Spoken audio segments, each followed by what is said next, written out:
yan. Ayoko magpolitika. I will only join government pagka naayos yung mali diyan sa ano na yan, sa sistema na yan. Because I've seen people corrupted. I've seen people corrupted by our political system, no? Nung sa umpisa, yung ano nila, very humble beginnings eh. Tama yung sabi ni Digong. Nung umpisa, naka-Piera. Pagpasok sa Malacanang, paglabas na, yan, naka-Mercedes ba? Naka-Mercedes, naka-sports car. Anak ng toko, ayan, Kanino kaya yung Bugatti na yun? sabay jab, ano? Kanino kaya hanip na Bugatti na yun? Ay, anak ng toko, ay. So, yung mga nagsasabi sa inyo, magpolitika kami, mag-senator kami, kalokohan yon. Kita nyo naman, ngayon sinisigaw nyo, isara Senado, tapos patatakboy nyo kami na Senado. Sarado na Senado. or, kung hindi isara yung Senado ni Inday Sara at pagka siya yung naluklok na, no? Gusto nyo pang 10 years eh.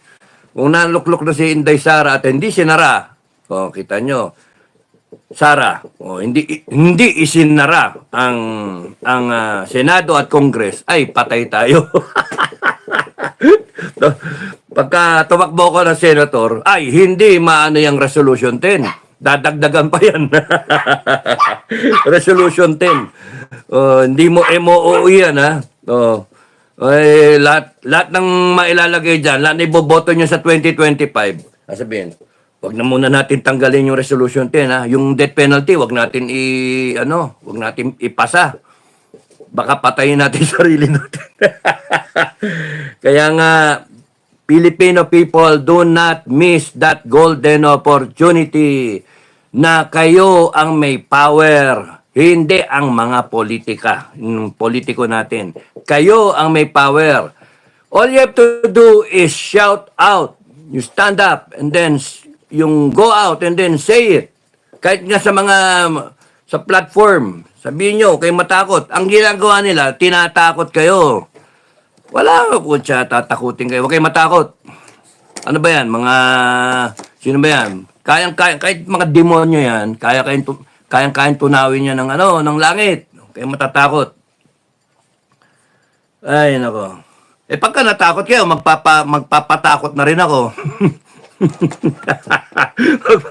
Magpapatakot na rin ako. 146 na general, isipin mo yun. 146. General ba lahat? Hindi ko nakita pa eh. Hindi ako nagtitingin masyado sa Facebook ngayon. May nagtatanong sa inyo kung pumirma ako eh. Hindi na siguro kayo na kailangan pumirma. Gas-gas na yung mukha ko sa SOCMED. Pati kili-kili ko, nakikita nyo na eh. Gas-gas lang ako masyado. Maya mo yung mga general naman ang magpakita. 146. Tapos yung nauna na 200. Yung isa, 157. Ang daming manifesto nun, ha? Kaya mga general, kailan kayo magpapakita? Kailan kayo mag-iingay? Kailan panay masyadong mga ganyan yung mga general? Tahimik. Walang mangyayari sa kakamanifesto. Ito nga yung unang-unang manifesto. Yung kay Celis at kay Badoy, ano nangyari doon? Meron sinasabit. Kasama doon sa manifesto na yun, ha? Transparency and accountability.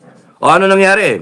Sige pa rin sila, proceed na nagkaroon pa rin ng 2 million na bawat congressman noong Disyembre. Di ba kayo nainis noon, mga general? Di ba yung mga ganyan sundalo mo, magdakaw ng ganyan explain, di ba? Pero mga general, tahimik. Tapos noon yung PI, di ba mapapa-PI ka talaga, mga general? Bakit? Why the silence? Natatakot ba na matanggalan ng tawag doon? Pension? Hindi. Huwag kayo matakot. Pension. Taong bayan nga nang nagpe-pensyon di ba? Ang nagbibigay ng pensyon, taong bayan. Kaya ang kampihan, taong bayan. Ang taong bayan dapat ang sundin.